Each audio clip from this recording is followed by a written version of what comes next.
Glory be to God. प्रभु के नाम की महिमा हो। ईश्वरનો મહિમા થાઓ। For a meditation, shall we turn to the book of Joshua, chapter 2, verses 15 and 18. हमारे मनन के लिए आए हमारे किताब को यहोशू के किताब 15 अध्याय के दूसरे अध्याय के 15 और 18 वचन की ओर मुड़े। આવો આપણા મનન માટે યહોશુઆનું પુસ્તક બીજો અધ્યાય તેની 15મી કલમથી 18મી કલમ સુધી વાંચીએ। ત્યારે તેણે તેઓને બારીમાંથી દોરડા વડે નીચે ઉતાર્યા, કારણ કે તેનું ઘર નગરકોટની ઉપર હતું ને કોટ ઉપર તે રહેતી હતી। અને તેણે તેઓને કહ્યું કે તમે પર્વત પર જતા રહો, રખીને પાછળ લાગનારાઓના હાથમાં તમે આવી પડો, અને તમારી પાછળ લાગનારા પાછા આવે ત્યાં સુધી 3 દિવસ તમે ત્યાં સંતાઈ રહેજો, અને ત્યાર પછી તમે તમારે માર્ગે ભલે જાઓ। तब राहब, जिसका घर शहरपना पर बना था और वह वहीं रहती थी, उसने उसको खिड़की से रस्सी के बल उतार के नगर के बाहर कर दिया। और उसने उनसे कहा, पहाड़ को चले जाओ, ऐसा न हो कि खोजने वाले तुमको पाए। इसलिए जब तक तुम्हारे खोजने वाले लौट न आए तब तक, अर्थात 3 दिन वहीं छिपे रहना, उसके बाद अपना मार्ग लेना। 15 and 18. 15 और 18 वचन। 15મી તથા 18મી કલમ। सुन, जब हम लोग इस देश में आएंगे, तब जिस खिड़की से तूने हमको उतारा है उसमें यही लाल रंग की सूत की डोरी बांध देना, और अपने माता पिता, भाइयों वरन अपने पिता के सारे घराने को इसी घर में अपने पास इकट्ठा कर रखना। Then she let them down by a cord through the window, for her house was upon the town wall, and she dwelt upon the wall. Behold, when we come into the land, thou shalt bind this line of scarlet thread in the window which thou didst let us down by, and thou shalt bring thy father and thy mother and thy brethren and all thy father's household home unto thee. Glory be to God. प्रभु के नाम की महिमा हो। ઈશ્વરનો મહિમા થાઓ। Today my subject will be blessings on the upper room. आज मेरा विषय ऊपर मिलने वाले आशीषें होगी। આજે મારો જે વિષય Upper room. ऊपर की कोठरी में मिलने वाले आशीषें। આજે મારો વિષય જે છે તે ઉપરની કોઠરીમાં મળનારા આશીર્વાદ। The Bible mentions about so many beautiful things which a child of God can receive in the upper room. ऊपरी कोठरी में एक परमेश्वर का बालक पा सकते हैं ऐसे कई आशीषों के बारे में शास्त्र कहता है। ઉપરના ઓરડામાં ઈશ્વરનો બાળક જે આશીર્વાદોને પ્રાપ્ત કરી શકે તે વિશે ઘણા જગ્યા પર લખવામાં આવેલું છે। Certain things which you thought would not be possible was made possible when God came to that upper room. उस ऊपरी कोठरी में जब परमेश्वर उतर आया, तब जो बातों को असंभव समझते थे वे बातें संभव हो गई। અને ઉપરની ઓરડામાં જ્યારે પ્રભુ ઉતરી આવ્યો, જે વાતો અશક્ય હતી તે શક્ય બની। So also you have come to the upper room, you must understand. You have come far away from all earthly things. You have forgotten all your earthly things. You have put your family and your business aside, and you are here in the presence of God. आप भी ये समझ ले कि आपने अपने पृथ्वी पर की सारी बातों को छोड़ करके, अपने परिवार को छोड़ करके, व्यवसाय को छोड़ करके आप एक ऊपरी कोठरी में आ पहुंचे हैं। તમારે પણ એ વાતોનું ધ્યાન રાખવું જોઈએ કે તમે આ પૃથ્વીની દરેક વાનાને છોડીને, તમારા કામને છોડીને, તમારી દરેક વસ્તુને છોડીને આ સ્થાનમાં ઉપરની કોઠરીમાં આવેલા છો। Here we see a woman with a loose character. यहाँ पर हम एक पापी स्त्री के बारे में हम देखते हैं। અહીં આપણે એક પાપી સ્ત્રી વિશે જોઈ શકીએ। She was not a very good woman. वो एक अच्छी या भली अच्छी स्त्री नहीं थी। તે એક સારી સ્ત્રી ન હતી। Her business was to sell her body and make money. अब उसका व्यवसाय यह था करके पैसे कमाएं। અને તેનો વ્યવસાય તે પોતાના શરીરને વેચીને પૈસાની કમાણી કરતી હતી। None of us seated here would like to make friends with such people. ऐसे लोगों के साथ दोस्ती करने में यहाँ बैठे हुए मैं मानता हूँ कि कोई भी नहीं चाहेगा। અને તેવા લોકોની સાથે દોસ્તી કરવા માટે અહીં બેઠેલામાંથી કોઈ પણ નહીં જાય એવું હું ધારું છું। Kindly don't allow your children to play in this center mat. मेहरबानी करके बच्चों को ये सेंटर के मैट में कोई भी खेलने चलने फिरने ना दे। કૃપા કરીને કોઈ પણ બાળકોને આ કેન્દ્રમાં રખેલી ચટાઈ પર સાદડી પર કોઈ રમવા માટે અનુમતિ ન આપે। She was a person with a loose character.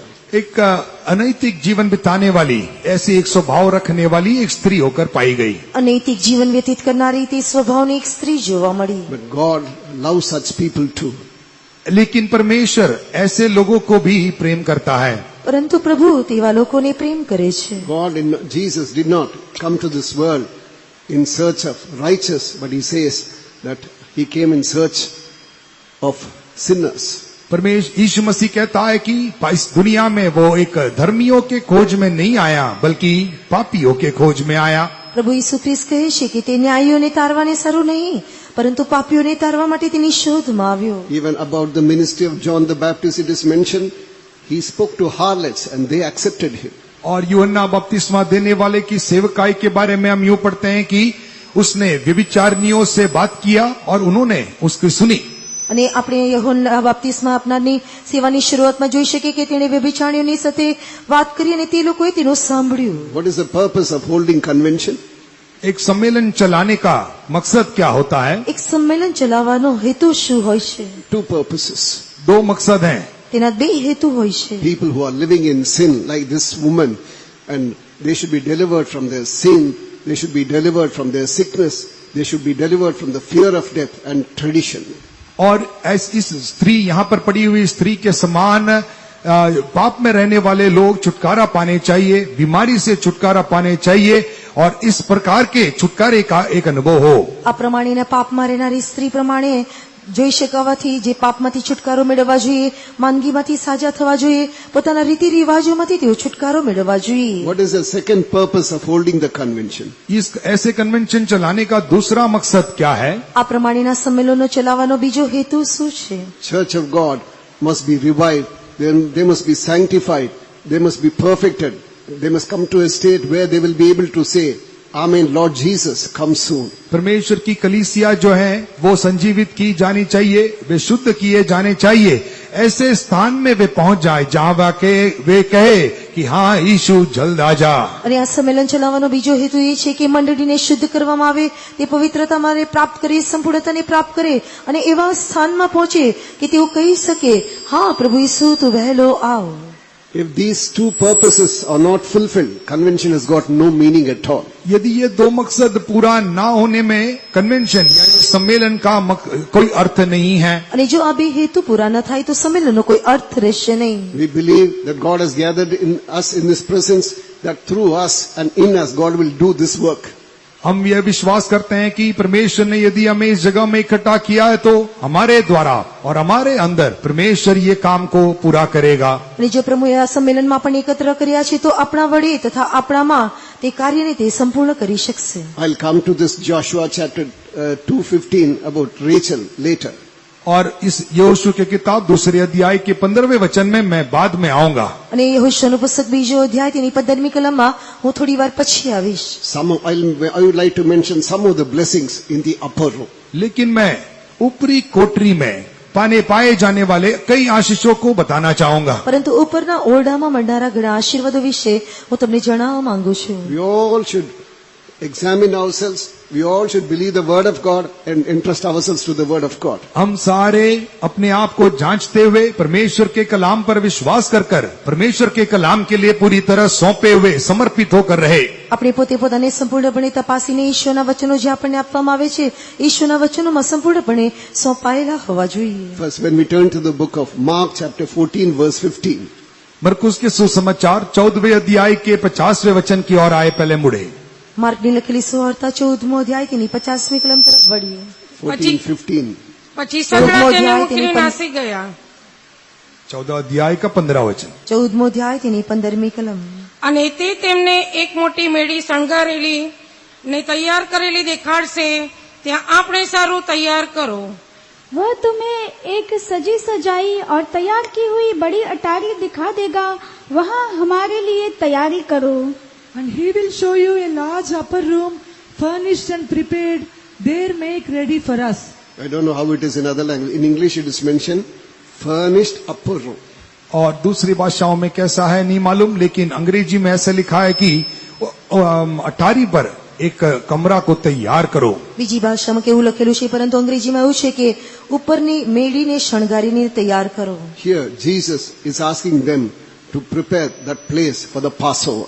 और पसह को मनाने के लिए यीशु मसीह वहां पर उनको इस कमरे को तैयार करने के लिए कहता है। પ્રભુ ઈસુ ખ્રિસ્ત પાસ્ખાની ઉજવણી કરવા માટે તે ઓરડાને તૈયાર કરવા માટે કહે છે। So that is called Last Supper, which Jesus had with his disciples. अपने चेलों के साथ यीशु ने खाए हुए या भोजन किए हुए अंतिम भोजन के भोज के बारे में हम जानते हैं। અને પ્રભુ ઈસુ ખ્રિસ્તે તેના શિષ્યોની સાથે એટલે કે ભોજન વિશે જોઈ શકીએ। You would have seen the photo also which was painted by Leonardo da Vinci, Mona Lisa. It's called Mona Lisa.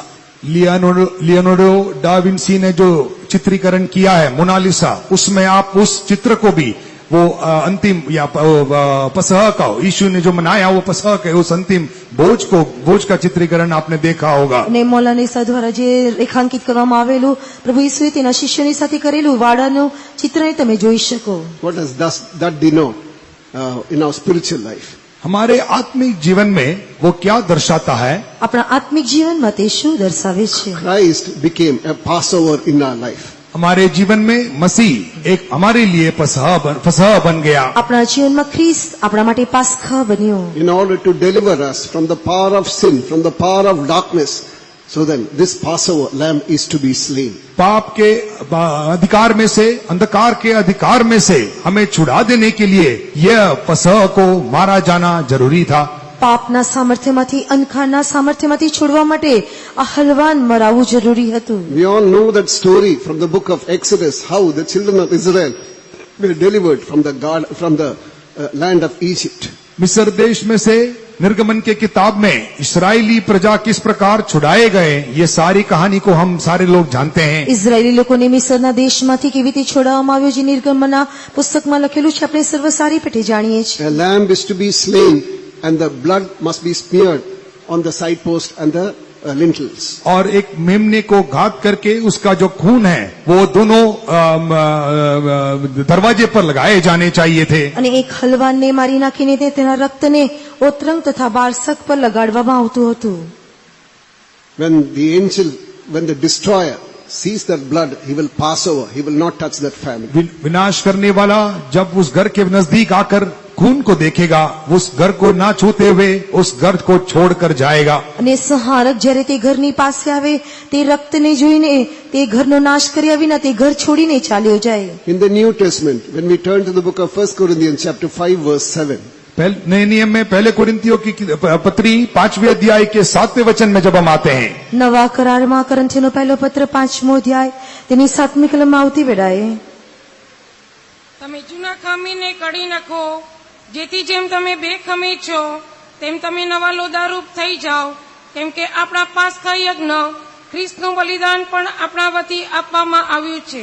पुराना खमीर निकाल कर अपने आप को शुद्ध करो कि नया गूंदा हुआ आटा बन जाओ, ताकि तुम अखमीरी हो, क्योंकि हमारा भी फसह जो मसीह है बलिदान हुआ है। Purge out therefore the old leaven, that ye may be a new lump, as ye are unleavened. For even Christ our Passover is sacrificed for us. so in the New Testament, who is that Passover? नए नियम में वो फसह कौन है? નવા કરારમાં તે પાસ્ખા કોણ છે? The blood of lambs and goats and bulls could not sanctify people. मेढ़ों के और भेड़ बकरियों के लहू मनुष्य को या इंसान को शुद्ध कर नहीं पाए। ગોધાનું અથવા ઘેટા બકરાનું રક્ત માણસને શુદ્ધ કરી શકશે નહીં। So God himself, God the Son had to come down into this world and die for the sake of mankind. इसलिए पुत्र परमेश्वर स्वयं उतरकर इस पृथ्वी पर आकर मनुष्य जाति के लिए मृत्यु पाना पड़ा। અને તેથી જ પુત્ર પોતે પ્રભુ ઈસુ ખ્રિસ્ત પોતે આ પૃથ્વી પર આવીને માનવજાત માટે તેને પોતાનું અર્પણ કરવું પડ્યું। No matter to which religion you belong, all have sinned and come short of the glory of God, it is mentioned. कोई भी धर्म के पालन करने वाले व्यक्ति आप क्यों ना हो, हर मनुष्य ने पाप किया है और वो परमेश्वर की महिमा से रहित हुए हैं। તમે ગમે તે ધર્મના કેમ ન હોય, દરેક માણસે પાપ કર્યું અને તે દેવના મહિમાથી રહિત બની ગયા। You may be born in a Christian family, you may be born in a Pentecostal family, but still you are under sin. आप शायद एक मसीही परिवार में जन्म लिए होंगे, पेंतकुस्त परिवार में जन्म लिए होंगे, फिर भी आप एक पाप के अधीन में हो। તમે ખ્રિસ્તી કુટુંબના હોઈ શકો, તમે પેન્ટિકોસ્ટ કુટુંબના હોઈ શકો, પરંતુ છતાં પણ તમે પાપના અધીનમાં છો। The word of God says there is no difference. All have sinned और परमेश्वर का कलाम कहता है कि बिना फर्क के सभी ने पाप किया है। ઈશ્વરનું વચન જણાવે છે કે કોઈ માનતો નથી, દરેકે પાપ કર્યું. You need a savior that you may be cleansed, you may be forgiven of your sins. आप धोकर आपके पापों से मुक्ति पाने के लिए आपको एक उद्धारकर्ता की जरूरत है। અને તમારે ધોઈને શુદ્ધ થવા માટે એક તારણહારની જરૂર છે.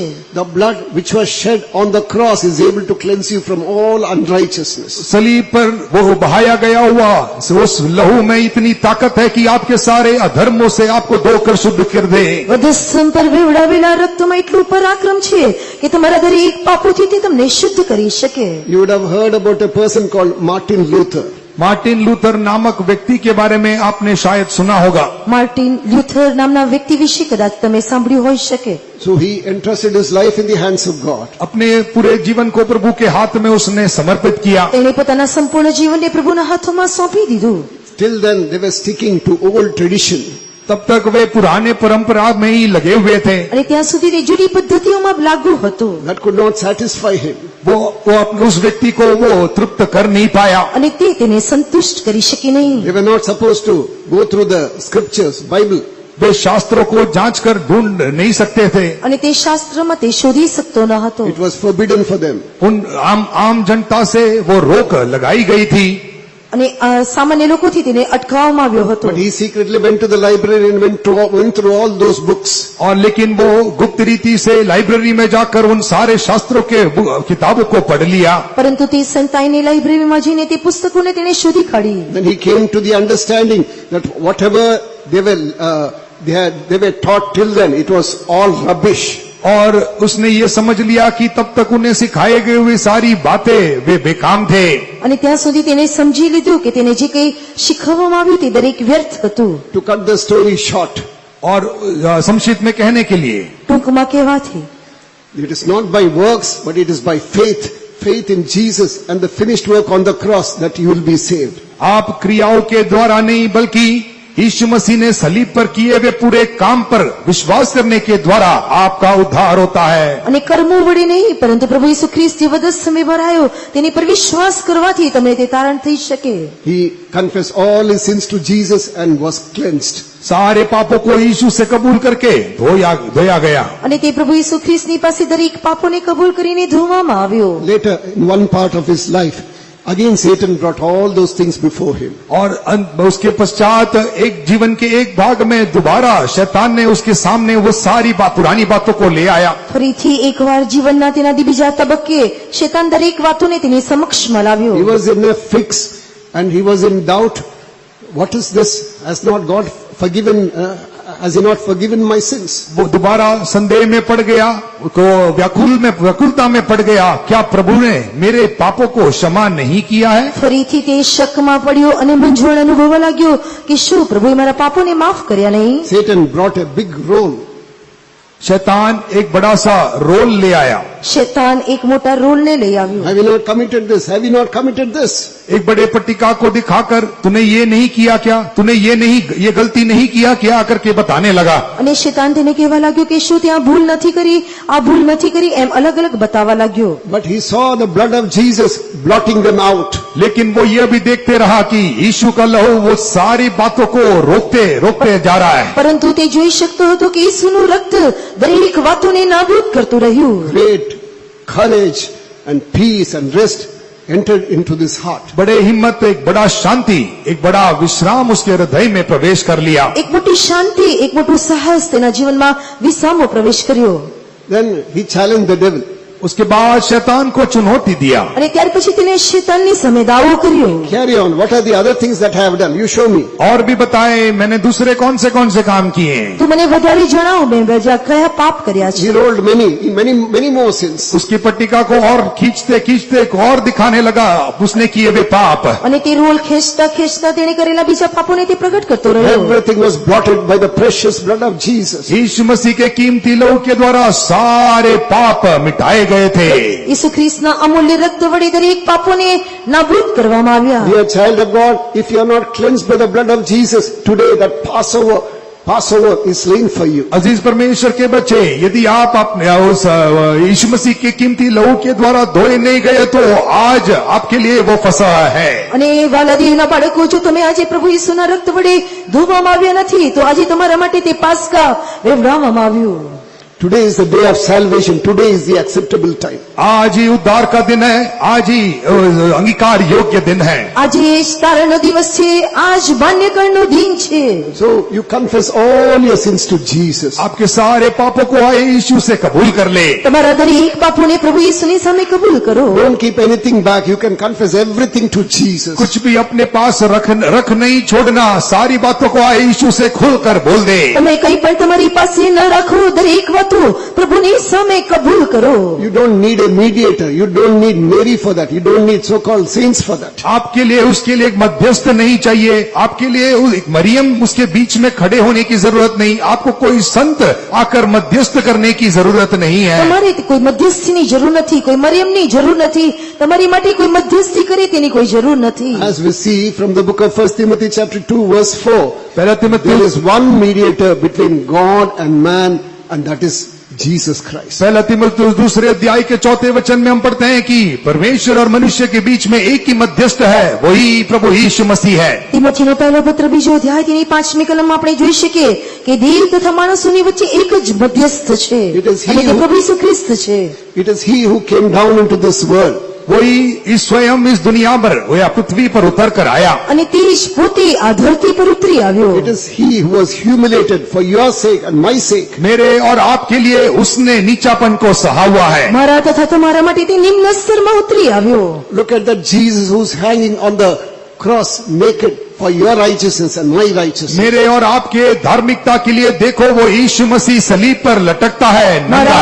મારા તથા તમારા ન્યાયપણા માટે પ્રભુ ઈસુ ખ્રિસ્ત પોતે વધસ્તંભે લટકાયો। He shed his last drop of blood for the sake of mankind. पूरे मानव जाति के लिए अपने लहू का आखिरी बूंद भी उसने बहा दिया। સમગ્ર માનવ જાતને માટે તેણે પોતાના રક્તનું અંતિમ ટીપું પણ વહેવડાવી દીધું। What did we read from the book of 1 John chapter 1 verse 7? पहले यूहन्ना पहले अध्याय के 7वें वचन में हम क्या पढ़ते हैं? યોહાનનો પહેલો પત્ર પહેલો અધ્યાય તેની 7મી કલમમાં શું વાંચી શકીએ?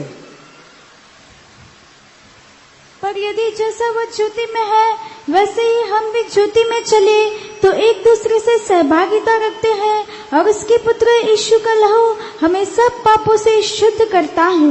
પણ જેમ તે પ્રકાશમાં છે તેમ જો આપણે પ્રકાશમાં ચાલીએ તો આપણને એકબીજાની સાથે સંગત છે અને તેના પુત્ર ઈસુનું રક્ત આપણને સગળા પાપથી શુદ્ધ કરે છે। But if we walk in the light as he is in the light, we have fellowship with one another, and the blood of Jesus Christ his son cleanseth us from all sin. The blood of Jesus Christ his son cleanses us from all sin. उसका पुत्र यीशु का लहू हमें सब पापों से शुद्ध करता है। તેના પુત્ર ઈસુનું રક્ત આપણને સગળા પાપોથી શુદ્ધ કરે છે। They say a white cloth, if it is dyed red, you can never bring it back to that white state. ऐसे कहते हैं कि एक सफेद वस्त्र को लेकर उसको लाल रंग से वो लगा देने से उसके बाद उसके पहले की अवस्था में उसे दोबारा लौटा नहीं सकते हैं। એવું કહેવામાં આવે છે કે જો એક સફેદ વસ્ત્રને લાલ રંગમાં ડુબાડવામાં આવે તો ફરીથી તેને પહેલી અવસ્થામાં લાવી શકાશે નહીં। There is no detergent or soap which can again bring it back to the former state. उसके पहली अवस्था में पहले रंग में या सफेद दोबारा बना देने के लिए उसको कोई भी साबुन या कोई डिटर्जेंट नहीं है। અને તેને પહેલી અવસ્થામાં શ્વેત બનાવવા માટે એવો કોઈ સાબુ વાપરવામાં એવો કોઈ સાબુ નથી। But at the same time, if you see that with a ruby glass, लेकिन उसी समय आप एक रूबी ग्लास में से आप यदि उस वस्त्र को देखते हो, પરંતુ રૂબી ગ્લાસમાંથી જો તમે તે વસ્ત્રને જુઓ the stain is lost. वो रंग वो खोया हुआ पाओगे। અને તે રંગ જતો રહેતો દેખાશે। Nothing else in this world can wash the sin of man. मनुष्य के पाप को इस संसार में कुछ भी धो नहीं पाएगा। માણસના પાપને આ સંસારમાં બીજું કોઈ ધોઈ શકશે નહીં।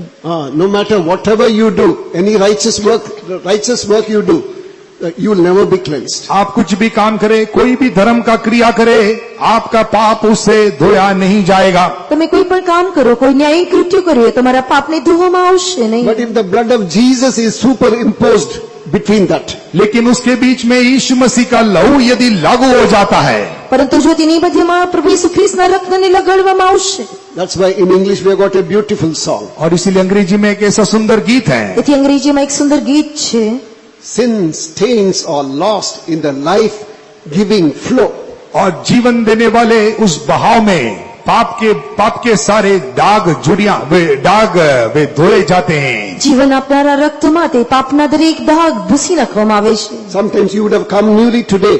शायद आप पहली बार नए तौर से यहाँ पर आए होंगे, કદાચ તમારામાંથી કોઈ નવા પહેલી વખત આવ્યા હોઈ શકો। Sometimes you may be children and grandchildren of old believers. और ऐसा भी हो सकता है कि पुराने विश्वासियों के आप बच्चे और पोते हो सकते हैं। કદાચ જૂના વિશ્વાસોના દીકરા તથા પૌત્ર હોઈ શકો। Sometimes you would have gone back to your old ways. शायद ऐसा भी बन सकता है कि आप अपने पुराने मार्ग में लौट गए थे। કદાચ તમે તમારા પાછલા માર્ગોમાં ફરી ગયેલા હોઈ શકો। It is true that you were a saint once and you would have gone back again.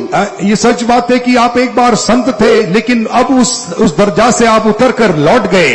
પરંતુ તમે કોઈક એક વખત સંતની અવસ્થામાં હતા, પરંતુ તમે પાછા ફરી ગયા This છો। convention is arranged for you. यह सम्मेलन आपके लिए आयोजित है। આ સંમેલન તમારા માટે આયોજન કરવામાં આવ્યું। Again, come and fall at his feet. आइए दौड़कर यीशु के चरणों पर गिर पड़े, આવો દોડીને ઈસુના ચરણોમાં પડી જઈએ। Confess all your sin. The blood of Jesus will cleanse you from all your unrighteousness. सारे पापों को कबूल करे, इकरार करे, यीशु मसीह का लहू आपके सारे अधर्म को धोकर शुद्ध कर देगा। તમે દરેક પાપોને કબૂલ કરો, ઈસુનું રક્ત તમારા દરેક પાપોને ધોઈને શુદ્ધ કરશે। There is power, wonder-working power in the blood of the Lamb. There is power. If you don't know the song, clap your hands. गीत नहीं मालूम है तो ताली बजाइए। Precious blood of the Lamb. There is power, wonder-working power in the blood of the Lamb. There is power, wonder-working power in the precious blood of the Lamb. Hallelujah. Second, when we turn to the book of Acts chapter 1 verse 13. प्रेरितों के काम पहले अध्याय के 13 वचन में जब हम दूसरा मुद्दा देखते हैं, બીજો મુદ્દો પ્રેરિતોના કૃત્યો પહેલો અધ્યાય તેની 13મી કલમ। ત્યાં આવ્યા પછી જે મેળી પર તેઓ રહેતા ત્યાં તેઓ ઉપર ગયા, એટલે પીતર, યોહાન, યાકૂબ, આંદ્રિયા, ફિલિપ તથા થોમા, બેર્થોલોમી તથા માથી, અલ્ફીનો દીકરો યાકૂબ તથા સિમોન, જલોતસ તથા યાકૂબનો ભાઈ યહૂદા ત્યાં ગયા। और जब वहां पहुंचे तो वे उस अटारी पर गए जहां पतरस और यूहन्ना और याकूब और अंद्रियास और फिलिपुस और थोमा और बर्थोलोमाई और मत्ती और हल्फई का पुत्र याकूब और शमौन जलोतेस और याकूब का पुत्र यहूदा रहते थे। And when they were come in, they went up into an upper room where abode with Peter and James. Enough. They went into the upper room, it is mentioned. यहाँ हम पढ़ते हैं कि वे उस अटारी पर गए। એ લખેલું છે કે તેઓ મેડી ઉપર ગયા, That was the birth of the Pentecost. वो पिंतकुस्त का जन्म है। અને તે પેન્ટેકોસ્તનો જન્મ છે। We read what happened in the book of Acts chapter 2. प्रेरितों के काम दूसरे अध्याय में हम क्या हुआ कर हम देखते हैं। પ્રેરિતોના કૃત્યો બીજા અધ્યાયમાં શું થયું આપણે જોઈ શકીએ। Holy Spirit came upon them in the upper room. उस ऊपरी कोठरी में पवित्र आत्मा उन पर आ बसा। ઉપરના ઓરડામાં પવિત્ર આત્મા તેઓની ઉપર આવીને વાસ કર્યો। They all started to speak in tongues. वे सारे अन्य भाषाओं में बात करने लगे। તેઓ દરેક લોકો અન્ય ભાષામાં વાતો કરવા लाग्યા। There is a promise in the Old Testament. पुराने नियम में एक वायदा यूं है, જૂના કરારમાં એ પ્રમાણેની પ્રતિજ્ઞા છે। I will pour out upon Spirit upon all flesh. मैं अपनी आत्मा को सारे प्राणियों पर उंडेल दूंगा। અને હું સર્વ માણસ ઉપર મારો આત્મા રેડી દઈશ। Your sons and daughters shall prophesy. तुम्हारे पुत्र और पुत्रियां भविष्यवाणी करेंगे। તમારા દીકરા તથા દીકરીઓ પ્રભુત્વ કરશે। Your young men will see visions and your old men will see dreams. तुम्हारे जवान दर्शन देखेंगे और तुम्हारे पुराने लोग वे स्वप्न देखेंगे। તમારા જુવાનોને સંદર્શનો થશે, તમારા વૃદ્ધોને સ્વપ્નો આવશે। Prophet Joel prophesies about it in the book of Joel chapter 2 verse 28. Joel नबी योएल की किताब दूसरे अध्याय के 28वें वचन में वो ऐसे भविष्यवाणी किया। યોએલ પ્રબોધક બીજો અધ્યાય તેની 28મે અધ્યાયમાં એ પ્રમાણે ભવિષ્યવાણી કરે છે। Now St. Peter said, this is the fulfillment of that promise. और प्रेरित पतरस यहाँ पर आकर कहता है कि यह उस वायदे का पूरा होना है। અને ત્યાં પીતર એ પ્રમાણે કહે છે કે તે વચન પૂરું થવું જરૂરી છે। Ever since millions are receiving Holy Spirit. उस दिन से लेकर 10 लाखों के तादाद में लोग अन्य भाषाओं में या तो पवित्र आत्मा का अभिषेक पाते हैं। અને તે દિવસથી લઈને 10 લાખોની સંખ્યામાં લોકો અન્ય ભાષામાંથી પવિત્ર આત્માને પ્રાપ્ત કરે છે। Millions have received Holy Spirit in India also. और करोड़ों लोगों ने इंडिया या भारत देश में भी पवित्र आत्मा को पाए हैं। અને ભારત દેશમાં જોવાથી કરોડોની સંખ્યામાં લોકો આત્માના અભિષેકને પ્રાપ્ત કરે છે। You would have heard about the Welsh revival. और वेल्श रिवाइवल के बारे में भी आपने अभी सुना होगा। અને વેલ્સ રિવાઇવલ વિશે તમે સંજીવન વિશે સાંભળ્યું હોઈ શકે। You would have heard about Azusa Street revival. और आपने अजूजा स्ट्रीट रिवाइवल के बारे में सुना होगा। અઝુઝા સ્ટ્રીટ રિવાઇવલ વિશે પણ તમે સાંભળ્યું હોઈ શકે। Fire broke down upon them. और उनके ऊपर आग उतर गया। અને તેઓની પર અગ્નિ ઉતરી આવ્યો। Why to speak about others? You would have heard about the revival in Maharashtra, Pandit Ramabai. और पंडित रमाबाई जो महाराष्ट्र में है उनकी एक संजीवन के बारे में भी आपने सुना होगा। અને મહારાષ્ટ્રમાં પંડિત રામાબાઈ વિશેનું જે સંજીવન થયું તે વિશે પણ તમને સાંભળ્યું હોઈ શકે। My grandmother received the Holy Spirit during those days. उन दिनों में मेरे दादी ने अभिषेक पाया था। અને મારી દાદીમાએ તે દિવસોમાં અભિષેકને પ્રાપ્ત કર્યો હતો। Even before I was born, there was a great revival in my family. मेरे परिवार में मेरे जन्म से पहले ही एक बड़ा संजीवन को देख लिया था। મારા જન્મની અગાઉ મારા કુટુંબે એક મોટા સંજીવનને જોયું। 2 of my uncles received the Holy Spirit. मेरे 2 मामा लोगों ने भी अभिषेक पाया। અને મારા 2 કાકાઓએ અભિષેક પ્રાપ્ત કર્યો। They would also speak anything that is in their mind also. If someone thought anything wrong, it would come out. और उनका अभिषेक ऐसा था कि यदि सामने आए वो व्यक्ति जो गलत चीज सोचता है वो भी वो बोल देते थे। અને તેઓના એ પ્રમાણેનો અભિષેક પ્રાપ્ત કર્યો જો તેઓની વિશે કોઈ ભૂંડું વિચારે તે વિશે પણ તેઓ પ્રગટ કરી આપતા હતા।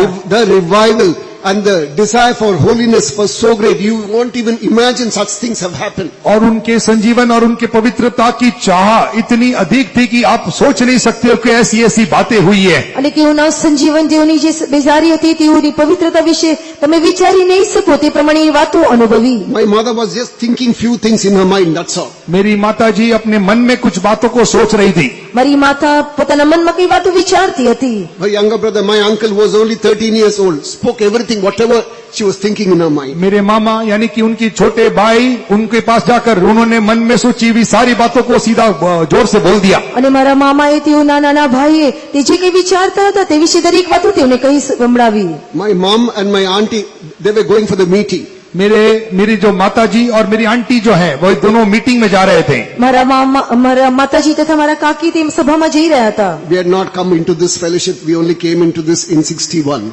हम इस संगति में आए नहीं थे, हम इस संगति में 61वें साल में आए। તે સમયે અમે આ સંગતને અનુભવી નથી। 61ના વર્ષમાં અમે આ સંગતમાં આવ્યા। They were attending another independent group. वे दूसरे एक स्वतंत्र झुंड में जाते थे। અને તેઓ બીજા એક આઝાદ સમૂહમાં જતા હતા। On the way for the Sunday morning worship. और इतवार के दिन सुबह की आराधना में रास्ते में जा रहे थे। અને રવિવારની આરાધના માટે તેઓ રસ્તામાં જઈ રહ્યા હતા। They were discussing about the saree which one of them was wearing. और आपस में वे ये बातचीत कर रहे थे कि उन्होंने उनमें से एक ने पहने हुए साड़ी के बारे में बात कर रहे थे। તેઓએ પહેરેલી સાડી વિશે તેઓ વાત કરી રહ્યા હતા। Where did you buy this saree? How much money did you give? आपने ये साड़ी कहाँ से खरीदा, आपने कितने पैसे दिए इसके लिए? અને તમે આ સાડી ક્યાંથી ખરીદી તેના કેટલી કિંમત આપી? We don't think that it is wrong, is it not? हम सोचते होंगे कि ये गलत नहीं है ना। અને આપણે વિચારતા હોઈ શકે આ કોઈ ખોટું નથી। The revival was to such an extent. और संजीवन इतना तक था। અને તે સંજીવન એટલું મોટું હતું। They just went for the meeting. वे उसके बाद मीटिंग में बात करते करते चले गए। તે વાત કરતા કરતા તેઓ સભામાં ગયા। There is a time for prophesying. और वहां पर भविष्यवाणी के लिए एक समय दिया जाता था। ભવિષ્યવાણીનો સમય આપવામાં આવ્યો। Even before that, उससे भी पहले અને તેની પહેલા it was not the time for prophesying at all. भविष्यवाणी का समय होने से पहले ही ભવિષ્યવાણીનો સમય તે ન હતો। As they entered into the room, जैसे ही वो कमरे में पाँव रखे, અને તેઓ જે પ્રમાણે ઓરડામાં પગ મૂક્યો immediately that pastor started to blast them. वो पास्टर जी वहां पर उन पर चिल्लाने लगे। અને તે પાસ્ટર તેઓની ઉપર ધમકાવવા लाग्યા। When you come to the presence of God, is this what you should be discussing? आप प्रभु के सम्मुख में आते समय क्या आपको ये बात करते आना है? અને જ્યારે તમે પ્રભુની સમ્મુખમાં આવો છો, શું તમારે આ વાતોની ચર્ચા કરીને આવવું જોઈએ? Is it the time for you to discuss about such things? ऐसी बातों की बातचीत करने के लिए आपके लिए समय यही है? અને આવી વાતો માટે વાતચીત કરવાનો સમય શું આજ છે? This is what Holy Spirit is able to do in our lives. और यही पवित्र आत्मा हमारे जीवन में करने के लिए को चाहता है। અને તે જ પવિત્ર આત્મા આપણા જીવનમાં કરવા માટે આગ્રહ કરે છે। How many rubbish things we speak? हम कितने बिना बेकार की बातें करते रहते हैं। આપણે કેટલી નકામી વાતોને કરતા રહીએ છીએ। After the message, when you return home, how many comments you pass? संदेश सुनने के बाद घर जाते जाते आप कितने कमेंट्स बोलते रहते हैं। અને સંદેશો સાંભળ્યા પછી ઘરે પાછા ફરતી વેળાએ તમે કેટલા મજાકની વાતોને કરો છો। What does he preach? What does he preach? We don't understand. It's not right. आप उन्होंने क्या प्रचार किया, कैसे प्रचार किया, हम तो कुछ समझ नहीं पाए, वो गलत लग रहा है। અને તેઓએ શું સંદેશ આપ્યો, કઈ વાત કરી, અમે તો સમજી શક્યા નહીં। I believe through this convention, God is going to change everything. मैं विश्वास करता हूं कि इस सम्मेलन के दौरान प्रभु सारी बातों को बदलाव ले आएगा। અને હું વિચારું છું કે આ સંમેલન વડે પ્રભુ દરેક વાતોને બદલી નાખશે। God has come into the upper room. और प्रभु अपने ऊपरी कोठरी में आकर उतर गया है। પ્રભુ પોતે ઉપરના ઓરડામાં આવીને ઉતર્યો છે। Holy God has come inside the upper room. पवित्र परमेश्वर उस ऊपरी कोठरी के भीतर आ चुका है। પવિત્ર દેવી તે ઉપરના ઓરડાની મધ્યમાં આવ્યો છે।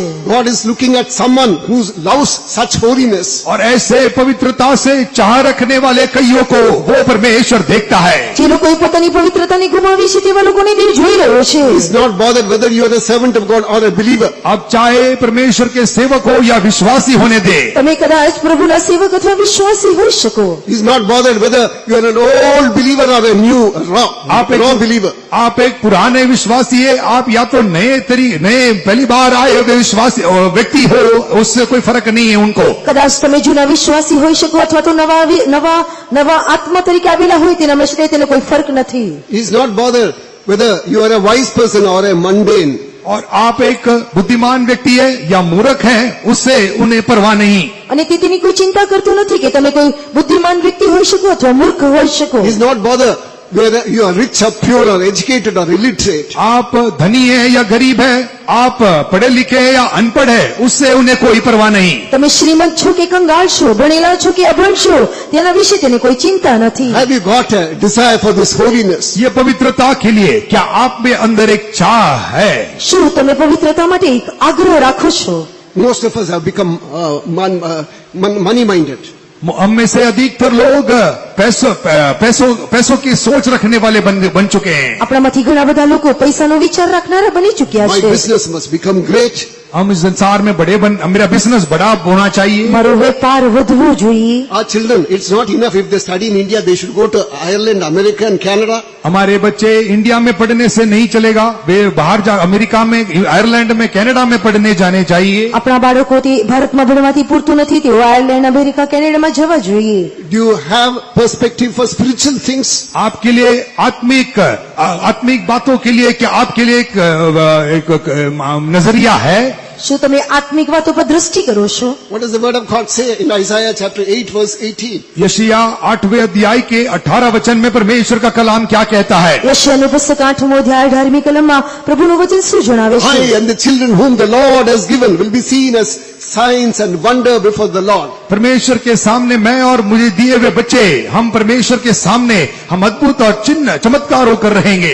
જો હું તથા યહોવાએ જે છોકરા મને આપ્યા છે તેઓ યહોવાની પાસે અદ્ભુત કૃત્યોને અર્થે છીએ। Let bygone be bygone. Let past be past. We will look at the future. जो छूट चुकी है उसे छोड़ दे, जो बीत चुकी है उसको बीतने दे, आप आगे भविष्य की ओर नजर रखें। જે છૂટી ગયું તેને છૂટી જવા દો, જો વીતી ગયું તેને વીતી જવા દો, આપણે આગળની તરફ નજર રાખીએ। We were conducting a meeting in one of our faith homes in Shantinagar.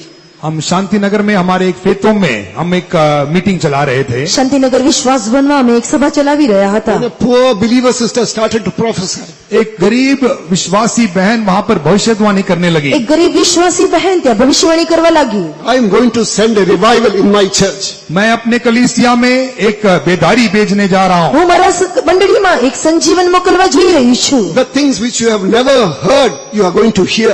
आपने अभी तक ना सुनी हुई बातों को आप सुनने जा रहे हैं करके અત્યાર वो सुनाई। સુધી ન સાંભળેલી વાતોને તમે સાંભળવા જઈ રહ્યા છો એમ તેણે કહ્યું. The things that you have never seen, you will be able to see. आपने अभी तक ना देखी हुई बातों को अब देखोगे। અને જે વાતોને તમે જોઈ નથી તે વાતોને તમે નિહાળશો. How many of you believe that God is going to do such things in our lives? आप में से कितने लोग विश्वास करते हैं कि हमारे जीवन में भी परमेश्वर ऐसे ही काम करने जा रहे हैं? તમારામાંથી કેટલા લોકો વિશ્વાસ કરે છે કે પ્રભુ આપણા જીવનમાં આવી વાતો કરવા જઈ રહ્યો છે? With a sincere heart, all those who believe that He can do such a work in me and through me in the assembly, shout hallelujah. और खराई के साथ ऐसे सोचने वाले कि वो मेरे अंदर और मेरे द्वारा ऐसा काम करने जा रहा है, ऐसे लोग आए हाथ को उठाते हुए हालेलुया पुकारे। ખરાઈથી જે લોકો એ પ્રમાણે કહે છે કે પ્રભુ મારા વડે તથા મારામાં આ પ્રમાણેનું કામ કરવા જઈ રહ્યો છે, હાથને ઉપર કરીને હાલેલુયા કહે. If thou wouldst believe, thou should see the glory of God. आप विश्वास करने से प्रभु की महिमा को देखने पाओगे। જો તમે વિશ્વાસ કરશો તો દેવના મહિમાને જોશો.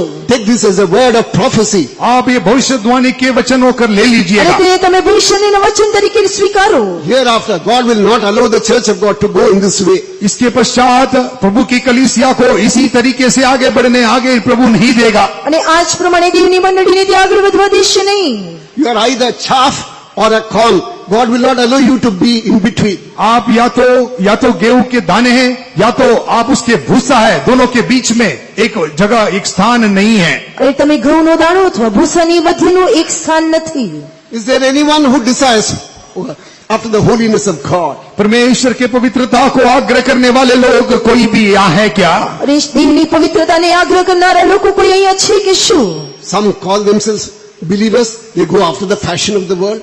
कई लोग अपने आप को विश्वासी कहते हैं, उसके पश्चात दुनिया के सारे फैशनों के पीछे वो जाते हैं। ઘણા લોકો પોતે પોતાને વિશ્વાસી તરીકે ઓળખે છે પરંતુ આ સંસારની દરેક વેશભૂષાની પાછળ જાય છે. They remove the jewels and come here for the meeting. Then afterwards, when they go back, they wear all jewels and go. Way meeting में आते समय अपने सारे गहनों को उतार कर रख कर आते हैं, वापस जाने के बाद दोबारा पहन लेते हैं। સભામાં આવતી વેળાએ તેઓ પોતાના દરેક ઘરેણાને ઉતારી દે છે પરંતુ સભા પશ્ચાત દરેક ઘરેણા પહેરી લે છે. They got makeup and everything, lipstick and everything. When they come for the meeting, everything was wiped out clean. बाहर जाते समय मेकअप लिपस्टिक वगैरह लगाकर जाते हैं, लेकिन मीटिंग में आते समय सारा साफ होकर चेहरा साफ दिखता है। અને જ્યારે તેઓ બહાર જાય છે લિપસ્ટિક તથા મેકઅપ કરીને જાય છે પરંતુ સભામાં આવતી વડે દરેક સફાઈ કરીને આવે છે. Is God leading you or is the devil leading you? क्या परमेश्वर आपको अगुवाई कर रहा है या शैतान?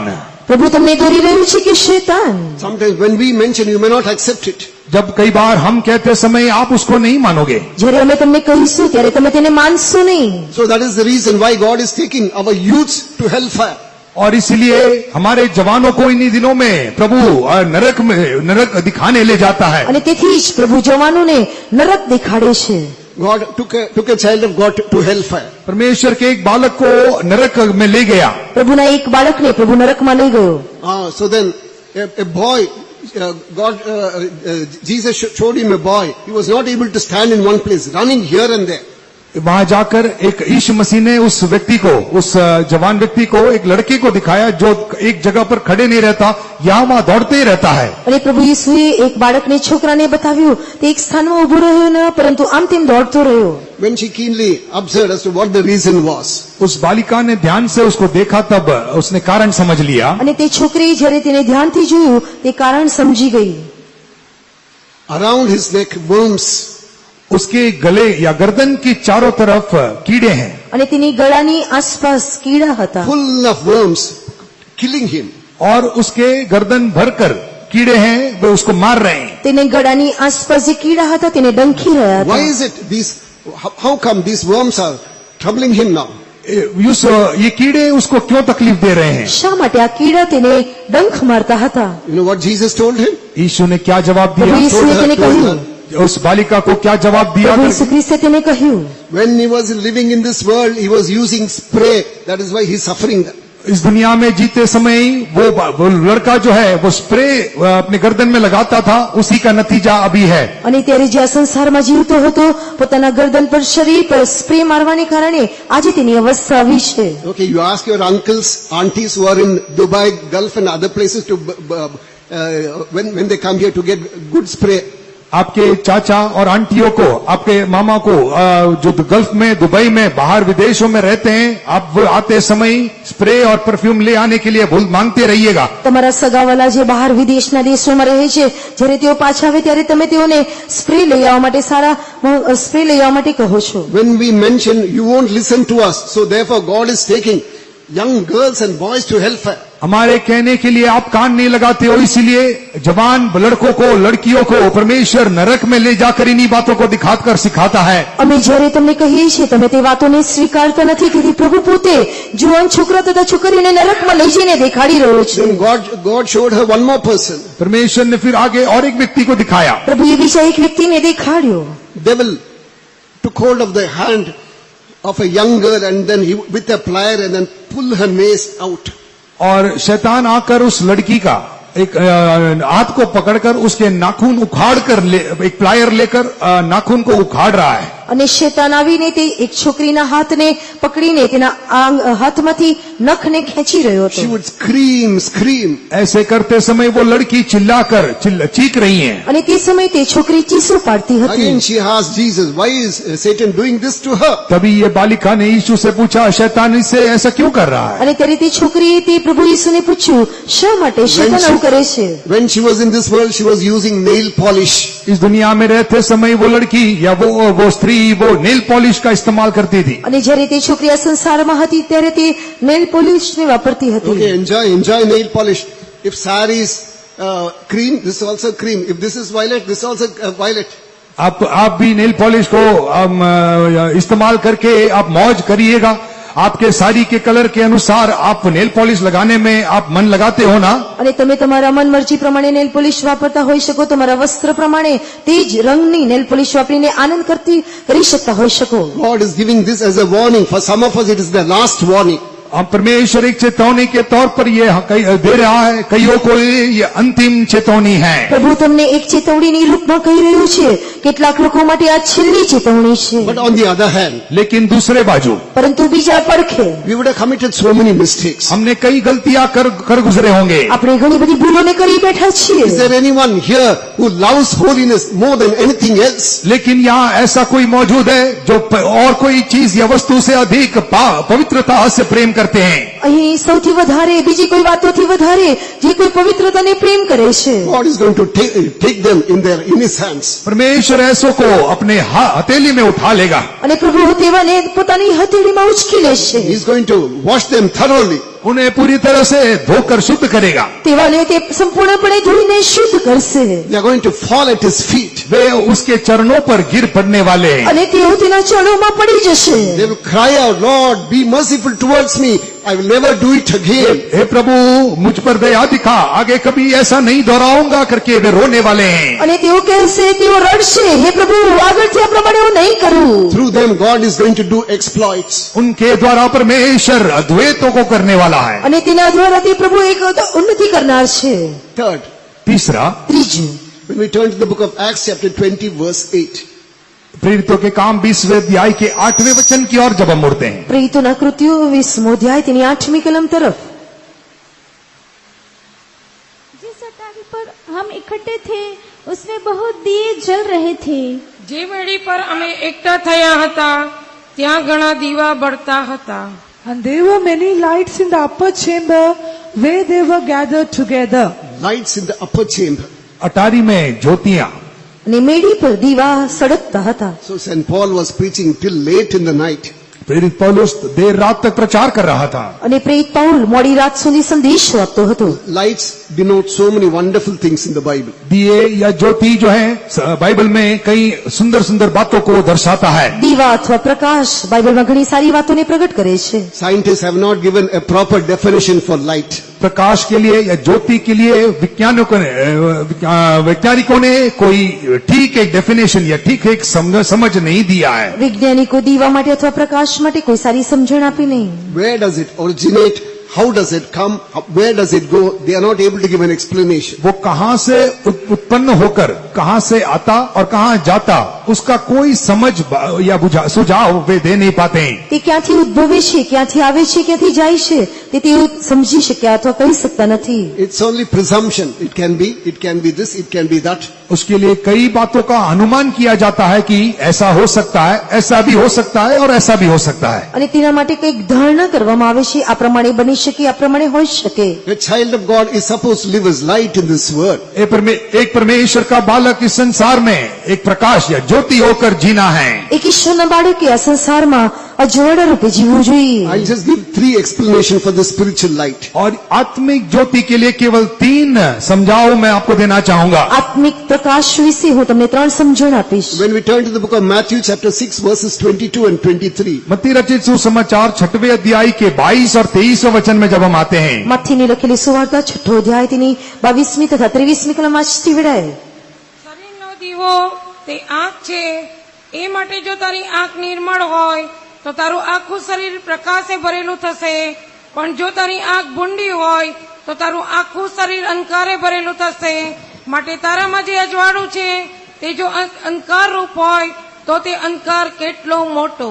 क्योंकि जहाँ तेरा शरीर का दिया आँख है, इसलिए यदि तेरी आँख निर्मल हो तो तेरा सारा शरीर भी उजियाला होगा, परंतु यदि तेरी आँख बुरी हो तो तेरा सारा शरीर भी अंधियारा होगा. praise be to God.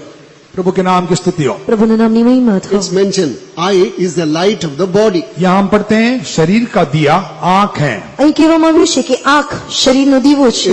If the eye is proper, the whole body is light. यदि आंख ठीक रहता तो सारा शरीर या ठीक रहेगा. જો આંખ નિર્મળ હશે તો આખું શરીર પ્રકાશથી ભરેલું હશે. The word of God makes mention of lust of the flesh, lust of the eyes, and the pride of life. और परमेश्वर का कलाम आंख की लालसा, शरीर की लालसा और जीवन का जीविका का घमंड के बारे में कहता है. અને ઈશ્વરનું આપણને વચન એ પ્રમાણે કહે છે કે આંખોની અભિલાષા, શરીરની અભિલાષા, જીવનનું ઘમંડ. You are called to be lights in this world. आप इस संसार में प्रकाश होकर या उजियाला होकर जीने के लिए बुलाए गए हैं. તમે આ જગતમાં અજવાળા રૂપે જીવવા માટે તેડવામાં આવ્યા છો. What is one of the qualities of light? प्रकाश का या उजियाले का एक गुण क्या है? અજવાળાનો એક ગુણ કયો છે? Light can drive away darkness, but darkness can never drive away light. उजियाला आने में अंधकार भगाया जा सकता है, लेकिन अंधकार आते हैं तो कभी भी उजियाले को भगा नहीं सकते हैं. જ્યારે અજવાળું થાય છે ત્યારે અંધકાર દૂર થાય છે, પરંતુ જો અંધકાર આવવા છતાં અજવાળું દૂર થશે નહીં. We are in this room full of light. हम इस सभी हॉल में सारे उजियाला में बैठे हैं. આપણે અત્યારે આ હોલમાં અજવાળામાં બેઠેલા છીએ. Can darkness come as it wants?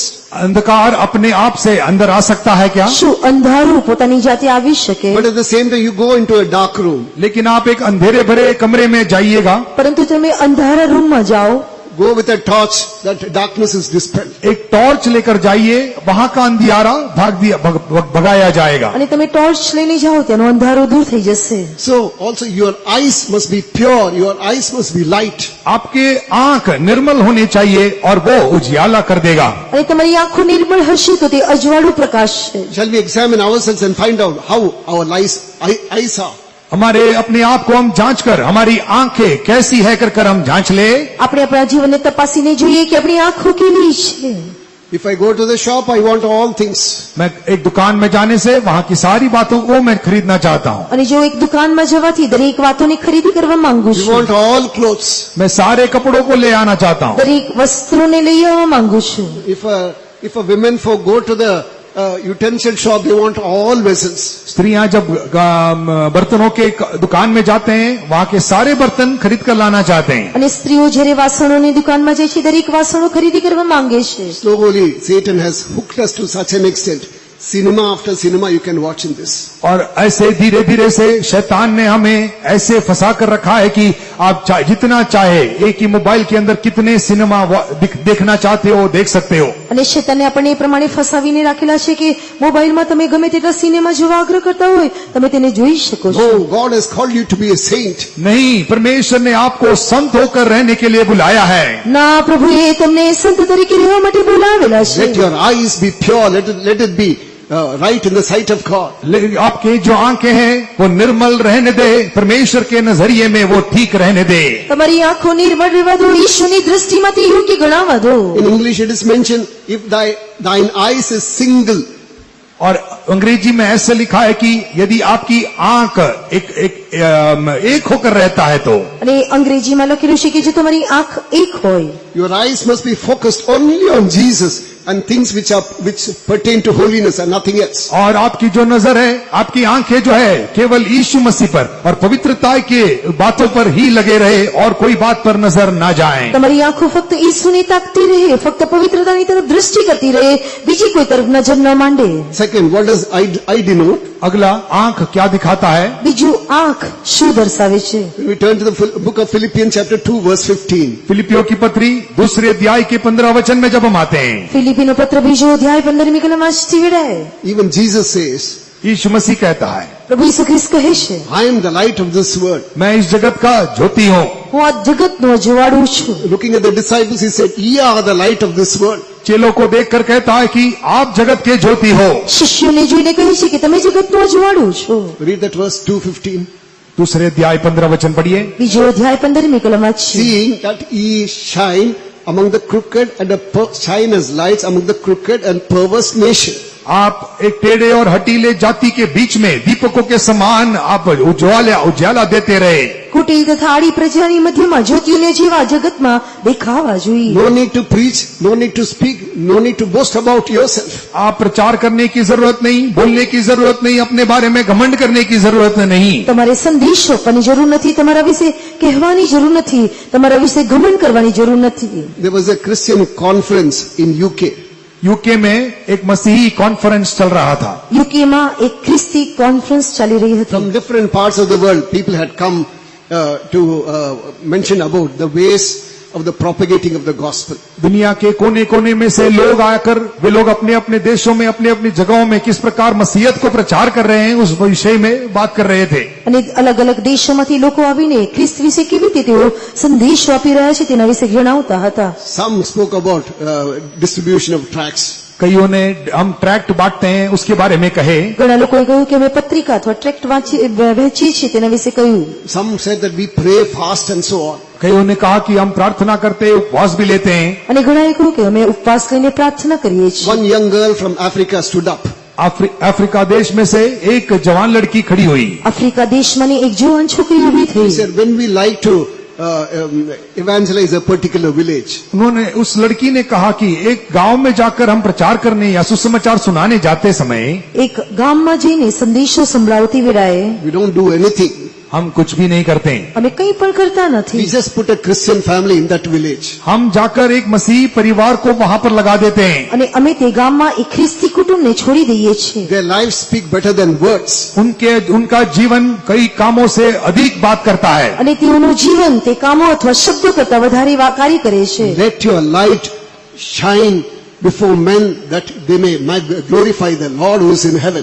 स्वर्ग में रहने वाले पिता परमेश्वर को महिमा करने लायक तुम्हारा ज्योति मनुष्य के सामने प्रकाशमान होने दे। આકાશમાં રહેનાર દેવના બાપને મહિમા મળે તે પ્રમાણે તમારું જીવન માણસોની મધ્યમાં દેખાવું જોઈએ. Does your neighbor give a good testimony about you? You are really a light. आपका पड़ोसी आपके बारे में आप एक ज्योति है करके एक अच्छा गवाही बोल पाएंगे क्या? તમારો પડોશમાં રહેનાર વ્યક્તિ તમે એક સારા ખ્રિસ્તી વ્યક્તિ છો તે વિશે તમારી સાક્ષી આપી શકશે કે કેમ?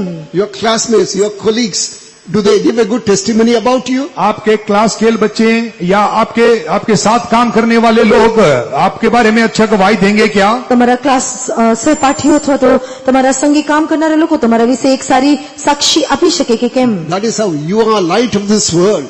ऐसे ही आप इस जगत को ज्योति बन सकते हो। એ પ્રમાણે તમે જગતના અજવાળા રૂપ બની શકો. Along with that, there is something called spiritual gifts and then ministries in the church.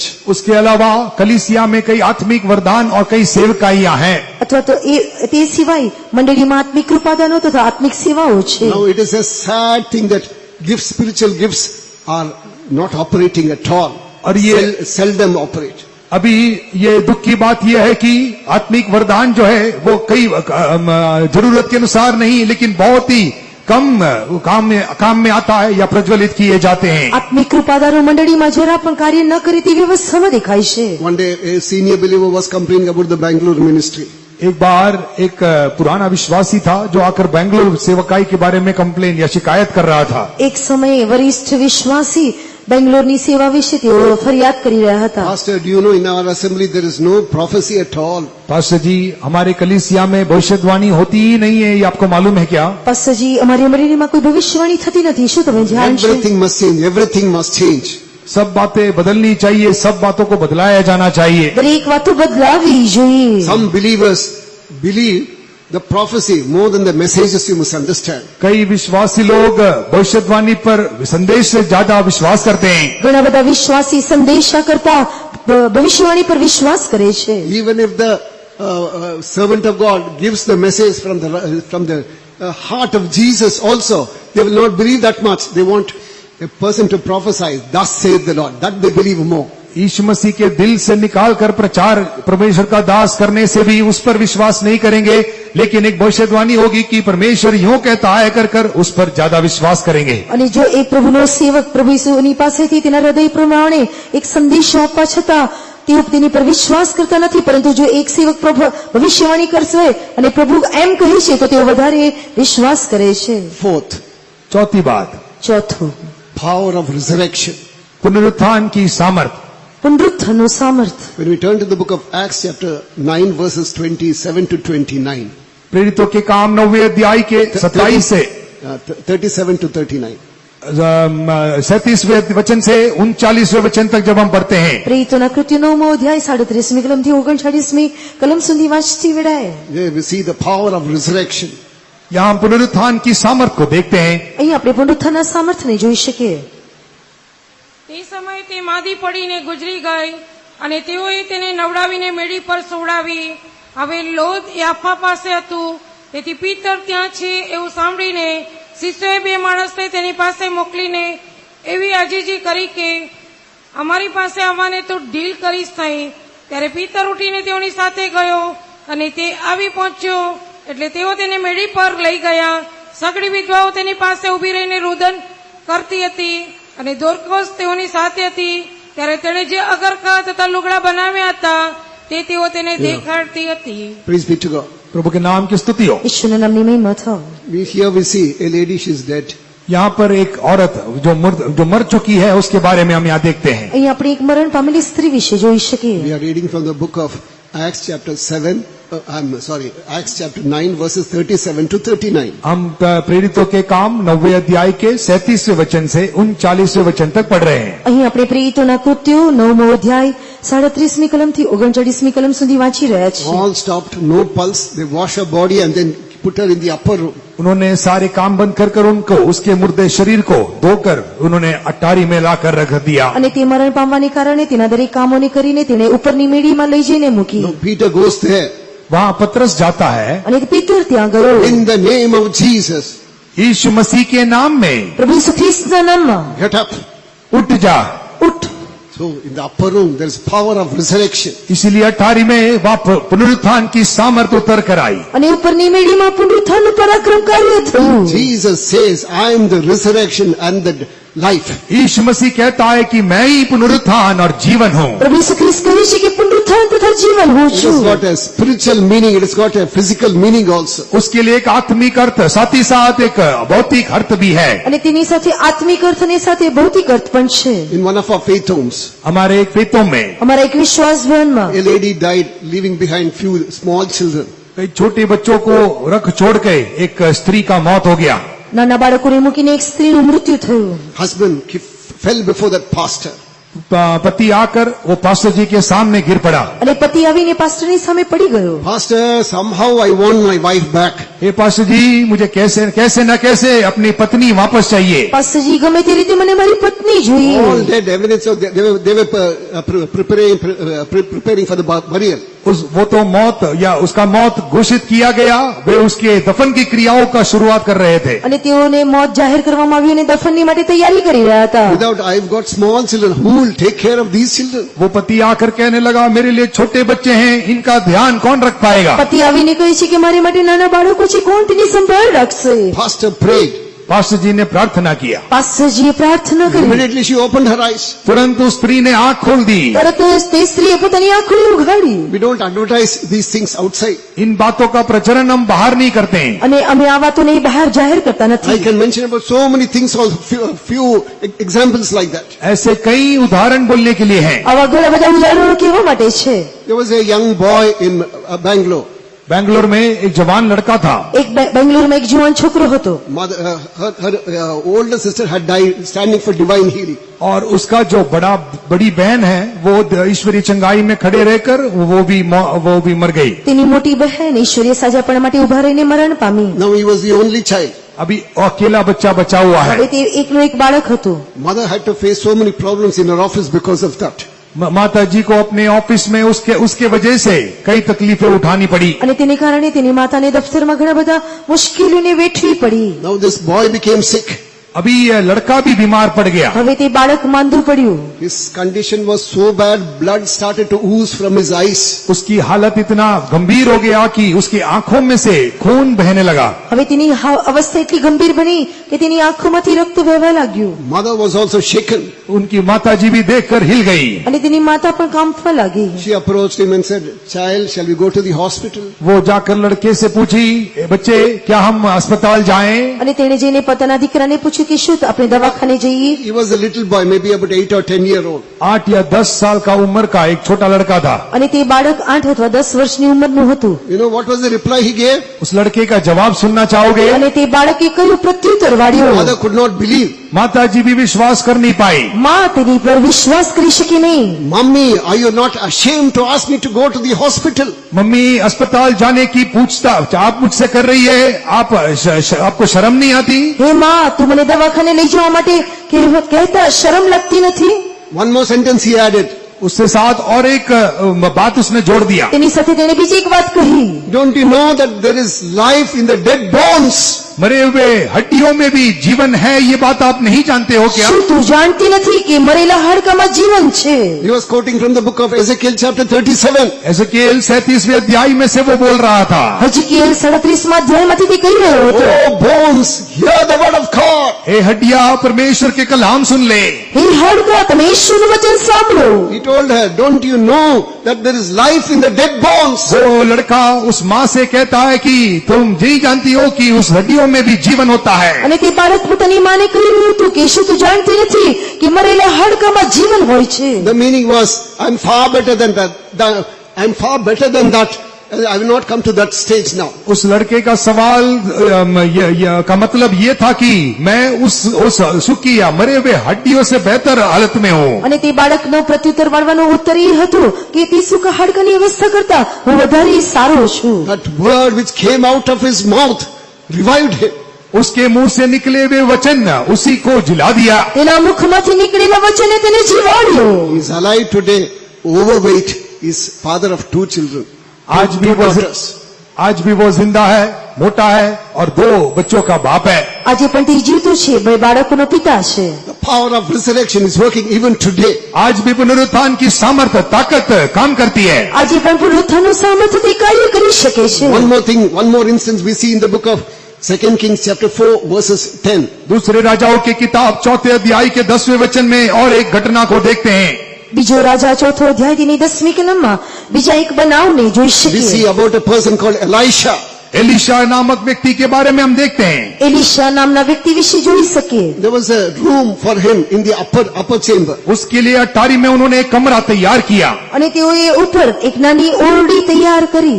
To cut the story short, संक्षिप्त में कहने में ટૂંકમાં કહેવાથી in verses 21 and 35, what do we read? 21वें और 35वें वचन में हम क्या पढ़ते हैं? 21મી તથા 35મી કલમમાં શું વાંચી શકીએ? She takes this dead child and puts him in that upper room.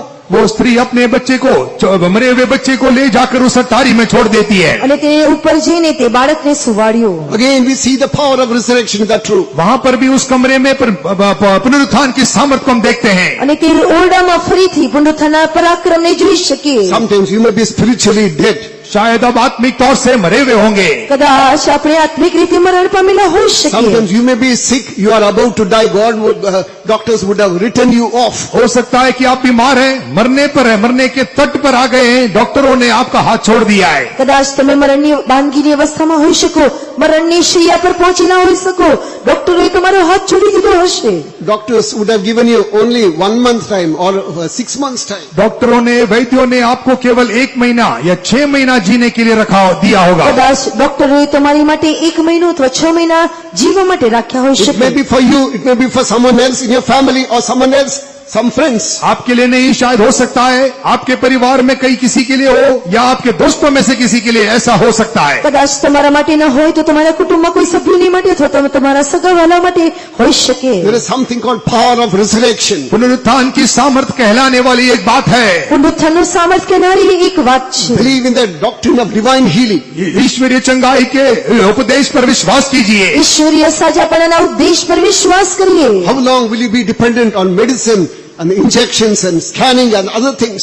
दवाइयों पर, इंजेक्शनों पर और स्कैनिंग करते हुए कितने दिन तक आप घूमते फिरते रहोगे? દવાઓ પર, ઇન્જેક્શનો પર, સ્કેનિંગ કરતા કેટલા દિવસ સુધી ફરતા રહેશો? As you heard in the message yesterday, कल आपने जैसे संदेश में सुना, ગઈકાલે જે પ્રમાણે તમે સંદેશો સાંભળ્યો, you are not going to die one day before that.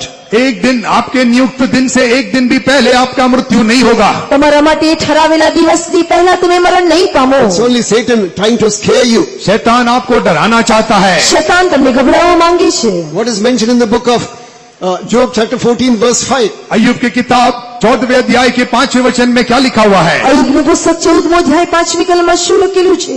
Seeing that his days are determined. और उसके दिन गिनित है कर जानकर, તેના આયુષ્યની મર્યાદા ઠરાવેલી છે. Your lifespan is in his book. उसके, आपकी आयु उसकी किताब में लिखी है। અને તેની તમારી આયુષ્ય તેની ગણતરીમાં He છે. has put a bond that he may not cross it.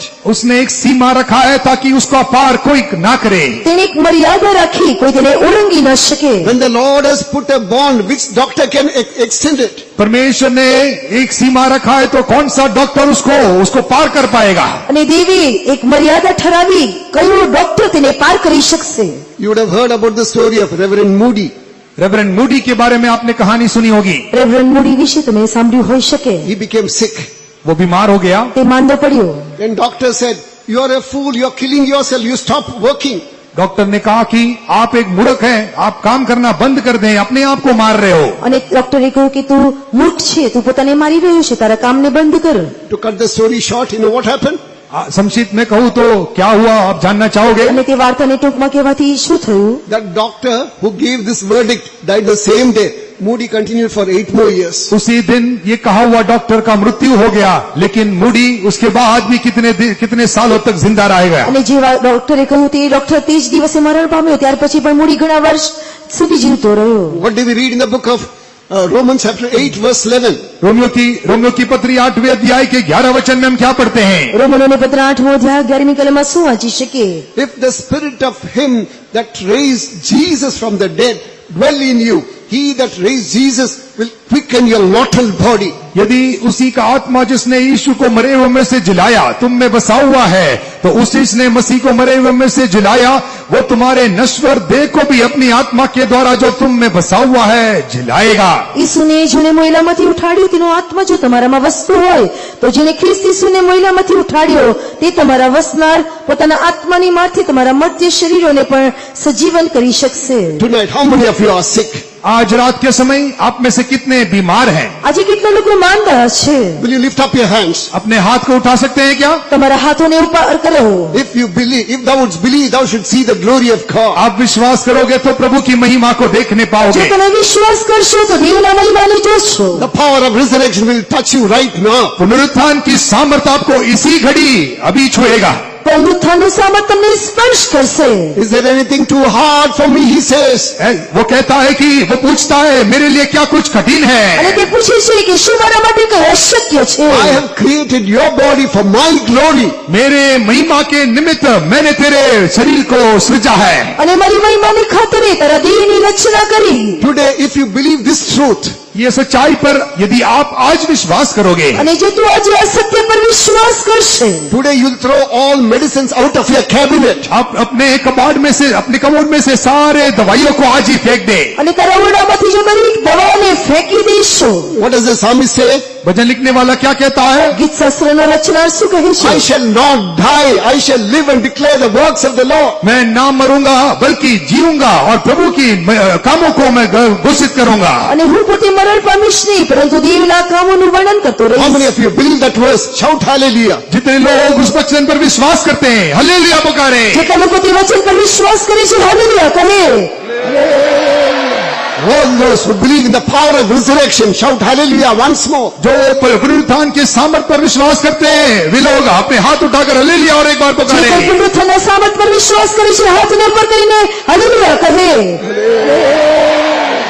आत्मा से आजादी है, आत्मा से आजादी है, आत्मा से, आत्मा से, आत्मा से आजादी है, आत्मा से आजादी है, आत्मा से आजादी है,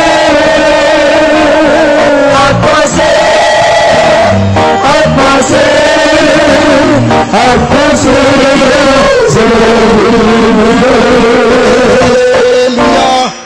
hallelujah. Once more shout hallelujah. और एक बार हालेलुया पुकारे। એક વાર હાલેલુયા કહીએ। We'll come to Daniel chapter 6 verse 10.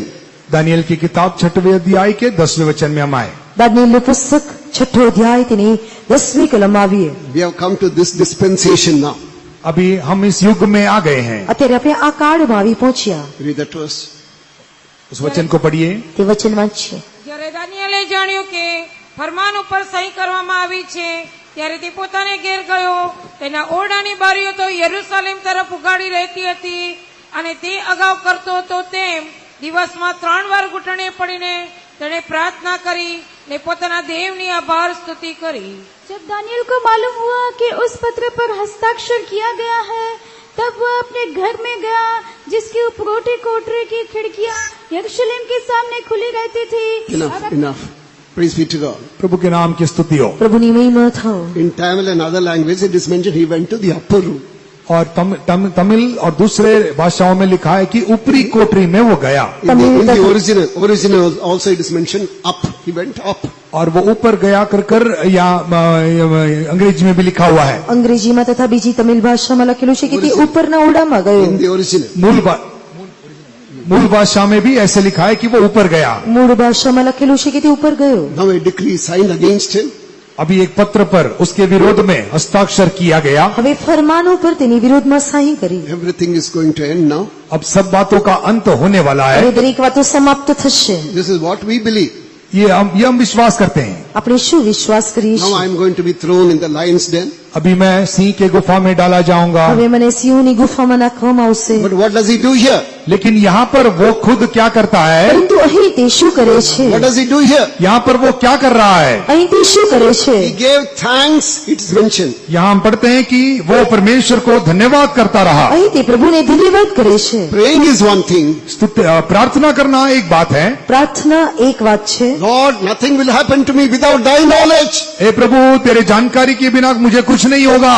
हे प्रभु, तारी जानकारी सिवाय મને કંઈ પણ થશે નહીં। You are leading me through this path. इस मार्ग से तू मुझे चला रहा है। અને આ માર્ગમાં તું મને દોરી રહ્યો છે। Even that one hair of our head will not fall to the ground without his knowledge. परमेश्वर के जानकारी के बिना हमारे सिर का एक बाल भी नीचे नहीं गिरता। દેવની जानकारी વિના આપણા માથાનો એક વાળ પણ નીચે પડશે When નહીં। devil threatens you with various things, शैतान कई बातों को आपके सामने ले आकर जब दावा देता है, શેતાન તમારી સામે ઘણી વાતોને મૂકીને તમને પડકાર આપતો you હોઈ should not be શકે। shaken by such things. इन बातों से आप डगमगाना नहीं। તમારે આ વાતોથી ડગમગાવું ન જોઈએ। People may come against us. लोग हमारे विरोध में उठ सकते हैं। લોકો આપણી વિરુદ્ધમાં ઉઠી શકે। The world can come against us. सारा संसार हमारे खिलाफ हो सकता है। આખું સંસાર આપણી વિરુદ્ધમાં આવી શકે। Remain in the hands of the Lord, that should be sufficient. परमेश्वर के हाथों में बने रहिए, वो आपके लिए बस रहेगा। દેવના હાથોમાં બની રહીએ, આપણા માટે તે પૂરતું છે। You should have the integrity which Daniel had. Daniel के लिए जो खराई थी वो आप में पाए जाए। દાનિયેલમાં જે ખરાઈ હતી તે તમારામાં દેખાવી જોઈએ। Oh king, I have not done anything against you. हे राजा, मैंने तेरे विरोध कुछ नहीं किया है। હે રાજા, मैं ભૂલથી તારી વિરુદ્ધમાં કંઈ કર્યું નથી। I have not done anything against God. मैंने परमेश्वर के भी खिलाफ कुछ नहीं किया है। મેં દેવની વિરુદ્ધમાં કંઈ કર્યું નથી। Preserve your good conscience towards God and man. परमेश्वर और मनुष्य के सामने एक अच्छे विवेक को बनाए रखे। માણસો તથા દેવની સામે એક સારા અંતઃકરણને સંભાળી રખે। Praying alone will not do. Start praising God. Lord, I thank you for this path. कि केवल प्रार्थना करने से नहीं बनेगा, लेकिन आप स्तुति करना शुरू करें। धन्यवाद करिए, प्रभु इस मार्ग के लिए मैं तेरा धन्यवाद करता हूँ, धन्यवाद करता हूँ। ફક્ત પ્રાર્થના ન કરીએ, પરંતુ પ્રભુ જે માર્ગમાં દોરે છે તે માટે આપણે ધન્યવાદ કરતા રહીએ। Praising God with faith, it will do many wonderful things in our life. विश्वास के साथ परमेश्वर को धन्यवाद करोगे तो हमारे जीवन में कई चमत्कार आप देख पाओगे। વિશ્વાસથી જો આપણે દેવને આભાર સ્તુતિ કરીશું, આપણા જીવનમાં મહાન કામોને આપણે જોઈ શકીશું। Now lastly, coming back to Joshua chapter 2 verse 15. अंत में यहोशू की किताब दूसरे अध्याय के 15वें वचन में आए, वापस हम लौट आए। આપણે ફરીથી યહોશુઆનું પુસ્તક બીજો અધ્યાય 15મી કલમ તરફ આવીએ। It is on her house was on the wall. और यहाँ वो स्त्री राहाब के घर भी वो शहरपनाह के ऊपर था। અને તે સ્ત્રીના ઘરમાં તે કોટ ઉપર રહેતી It હતી, was a war house. क्योंकि वो एक व्यभिचारी का घर था અને તે એક વ્યભિચારીણીનું ઘર હતું। It is a brothel. और वो एक व्यभिचार होने वाली जगह थी। અને ત્યાં વ્યભિચાર કરવામાં આવતો Now હતો। two messengers are coming there. वहां पर दो लोग आ रहे हैं અને ત્યાં બે જાસૂસો આવ્યા They are giving her some instructions. और उनको कुछ आदेश देते हैं। અને તેઓને કંઈક બાતમી કાઢવા માટે What કહે is that છે। instruction? वो आदेश क्या है? અને તે સલાહ કઈ This હતી, scarlet thread must be tied there to the window. ये लाल रंग की डोरी आपके खिड़की पर बांधी जानी चाहिए। અને તારી બારીમાં કિરમજી રંગની દોરડી બાંધજે। What is the second commandment given? और दूसरा कौन क्या आज्ञा दी गई? અને બીજી આज्ञा કઈ આપવામાં આવી, All your household people must be inside. आपके घराने के सारे लोग उसी कमरे में रहे। અને તારા ઘરના દરેક લોકો તે ઘરમાં ભેગા રહે। You should be under the blood of Jesus. आप यीशु के लहू के नीचे होने चाहिए। અને તમારે ઈસુના રક્તની નીચે દેખાવા જોઈએ। Now her house is no longer a war house. अभी आज से उसका घर जो है वो एक व्यभिचारी का घर नहीं है। હવેથી તે ઘર વ્યભિચારીનું ઘર નથી। Now everything has changed now. सब कुछ अब बदल चुका है। દરેક વાતો બદલાઈ ચૂકી। What is the instruction there? वहाँ पर क्या आदेश दिया गया? અને ત્યાં કયો સંદેશ You are આપવામાં આવ્યો, not going to stick your neck outside. कोई भी अपना गर्दन बाहर नहीं डालेगा। અને કોઈ પણ તમારા ગળાને બહાર ન કાઢે। Let anything happen. कुछ भी होने दे। ગમે તે થાય। Her house is a type for our fellowship, for our ministry and for the church of God. उसका घर जो है वो हमारा कलीसिया या हमारे सेवकाई के लिए एक दर्शाने वाली बात है। અને તે ઘર કેવાથી તે આપણી સેવકાઈ અથવા આપણી મંડળીને દર્શાવે છે। There was a miracle there. Do you know that? वहाँ पर एक चमत्कार हुआ, क्या आप जानते हैं? શું તમે જાણો છો કે ત્યાં એક ચમત્કાર થયો? When all the walls of Jericho fell flat, you must understand, the place where her house was situated, it remained intact. यरीहो के सारी शहरपनाह जब टूटकर नीचे गिरा, उसका घर रहने वाले शहरपनाह का वो भाग वो वहीं पर खड़ा रहा। યરીખોમાં જ્યારે કોટ તોડી પાડવામાં આવી નીચે પડી ગયો, પરંતુ તેનું ઘર જે સ્થાનમાં હતું તે સ્થાન તેવું જ બની રહ્યું। Where was her house? उसका घर कहाँ दिखता था? તેનું ઘર ક્યાં હતું? On the wall of Jericho. यरीहो के शहरपनाह पर ही था। એ યરીખોની કોટ પર When હતું। everything came crumbling down, सारी शहरपनाह टूटकर नीचे गिरते समय અને આખો કોટ જ્યારે પડીને નીચે ભાંગી ગયો। there is a tendency, let me stick my face outside and see what is going to happen. ऐसा बन सकता है कि अरे क्या हो गया, मेरा गर्दन जरा बाहर डालकर मैं देखो क्या चल रहा है। અને તે એવું વિચારી શકતા હોઈ શકે કે હું બહાર મારી ગરદન કાઢીને જોઉં કે શું થઈ રહ્યું છે। 1,000 will fall on one side, 10,000 on the other side. It will not come nigh unto you. 1000 आपके एक बाजू गिरेगा, 10,000 आपके दाहिने ओर गिर सकता है, लेकिन वो तुम्हारे नजदीक नहीं आएगा। 1000 તારી પડખે, 10,000 તારી બીજી બાજુએ પડશે, પડખે પડશે, પરંતુ તે ઉપર તારી પાસે આવી શકશે નહીં। Joshua said, he'll come back. यहोशू ने कहा कि वापस लौट आओ। યહોશુઆએ કહ્યું કે પાછા આવો, He said, he'll preserve my family. वो मेरे परिवार को संभाले रखेगा। અને તે મારા કુટુંબને સંભાળશે। Now there is singing, there is hope in that family. अभी उस घर में एक आशा है, वहाँ पर गीत गाए जा रहे हैं। અને ત્યાં ઘરમાં એક આશા હતી, તેઓ ગીત ગાઈ રહ્યા હતા। You know the meaning of Joshua and the name of Jesus is one and the same Savior. और यहोशू का नाम का मतलब और यीशु का नाम का मतलब एक ही है। दोनों का नाम का मतलब है उद्धारकर्ता। યહોશુઆના નામનો અર્થ તથા ઈસુના નામનો અર્થ બંનેનો અર્થ તારવું એ છે. For trifle reasons, so many are leaving the church and going away. छोटी छोटी कारणों से अनेक लोग कलीसिया छोड़कर चले जाते हैं। નાના નાના કારણોસર ઘણા બધા લોકો મંડળીને છોડીને ચાલ્યા જાય છે. Let there be an earthquake outside, remain in your house. आपके बाहर चाहे बुरी डोल होने दे, आप अपने घर में बने रहे। બહાર ભલે ધરતીકંપ થાય, તમે તમારા ઘરમાં સ્થાયી રહો. Remain in that place where the Lord has planted you. परमेश्वर ने आपको लगाए हुए उसी स्थान में आप दिखाई दे। ઈશ્વરે તમને જે સ્થાનમાં રોપ્યા છે ત્યાં તમે બની રહો. Now what is Rahab's theme? अभी राहाब का बात क्या है? રાહાબ વિશે કહેવાથી, Oh, Joshua, when will thou come? हे यहोशू, कब तू आएगा? હે યહોશુઆ તો ક્યારે આવશે? There is the house which was a brothel, now it is filled with hope. अभी उसका घर व्यभिचार का घर था, लेकिन अब वो आशा भरी घर बन चुकी है। તેનું ઘર કહેવાથી તે વ્યભિચારનું ઘર હતું, અત્યારે તે આશાથી ભરપૂર છે. There is hope there in that house. उस घर में अब आशा जगी है। હવે તે ઘરમાં એક આશા ઉદ્ભવી. The trumpet shall sound and we shall be transformed. तुरही फूकी जाएगी और हम सब बदल जाएंगे। રણસિંગડું વગાડવામાં આવશે, આપણે સર્વ બદલાઈ જઈશું. From far she is able to hear the voice of the trumpet sounded by the priests. दूर दूर से ही याजकों ने फूकी हुई तुरही की आवाज वो सुन पाती है। યાજકોએ ફૂંકેલા રણસિંગડાને તે દૂરથી સાંભળી રહી હતી. Time of my redemption is come. हमारे छुटकारे का दिन ना पहुंचा है। આપણી મુક્તિનો દિવસ આવી પહોંચ્યો છે. Oh, Rahab, you will not be touched. ए राहाब, तुम्हें कोई नहीं छुएगा। હે રાહબ, તને કોઈ સ્પર્શશે નહીં. Provided that scarlet thread is there. उस लाल रंग की रस्सी वहां लटका होना चाहिए। કિરમજી રંગની ધૂળી ત્યાં લગાવેલી હોવી જોઈએ. You all should remain inside. You're not supposed to go outside. आप सभी लोग अंदर ही रहने चाहिए, आप बाहर नहीं जाना है। તમે સર્વ અંદર રૂમમાં રહેવા જોઈએ, કોઈ બહાર ન નીકળે. Shall we all stand up? Stand up. आइए हम खड़े हो जाएं। આવો સર્વ ઉભા થઈ Let our hearts be filled with hope. हमारे दिल सारे आशा से भर जाने दे। આપણા હૃદયો આશાથી ભરપૂર થવા દઈએ. God of hope is in our midst. आशा की प्रभु हमारे बीच में आज उपस्थिति दे रहा है। આશાનો પ્રભુ આપણી મધ્યમાં છે.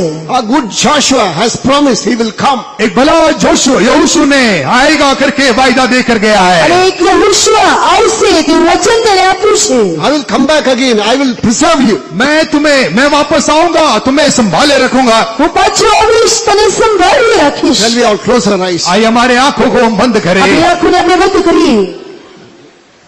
Close your eyes. Close your eyes. सभी लोग आंखें बंद कर આપણી लें। આંખોને બંધ કરીએ. Let an anointing come upon us. हमारे ऊपर एक अभिषेक आकर उतर नहीं पाए। આપણી ઉપર એક અભિષેક ઉતરવા દઈએ. We are not in Baroda Faithom. अभी हम एक बड़ौदा के फेतों में नहीं है। આપણે વડોદરાના વિશ્વાસ ભવનમાં God નથી. has brought us all spiritually to that upper chamber. परमेश्वर ने आत्मिक तौर से हमारे को ऊपरी कोठरी में ले आया है। પ્રભુ આપણને આત્મિક રીતે ઉપરની મોલનીમાં લઈ આવ્યો છે. Very soon the trumpet will sound. बहुत ही शीघ्र वो तुरही फूकी जाएगी। ખૂબ જ જલ્દી તે રણસિંગડું ફૂંકાવવામાં The આવશે. angels have already taken the trumpet in their hands. स्वर्गदूतों ने अपने हाथों में तुरहिया को ले लिए, સ્વર્ગદૂતોએ રણસિંગડાને પોતાના હાથોમાં લઈ લીધું છે. Waiting for the signal from God the Father. पिता परमेश्वर से इशारे के लिए राह देख रहे हैं। દેવ બાપની તરફથી તેઓ ઈશારાની માંગણી કરે છે. It is finished. ये खत्म हो चुका है, તે સમાપ્ત થયું. It is finished. खत्म हो चुकी है। સમાપ્ત થયું. I prepared my bride. मैं अपने दुल्हन को तैयार कर रहा हूँ। હું મારી સારું કન્યાને તૈયાર કરી રહ્યો છું. I'm just waiting for her, waiting for her. मैं उसके लिए राह देख रहा हूँ, उसके लिए बाट जोता हूँ। હું તેની રાહ જોઈ રહ્યો છું. यरूशलेम में वास करना, कितनी खुशी आनंद कितना,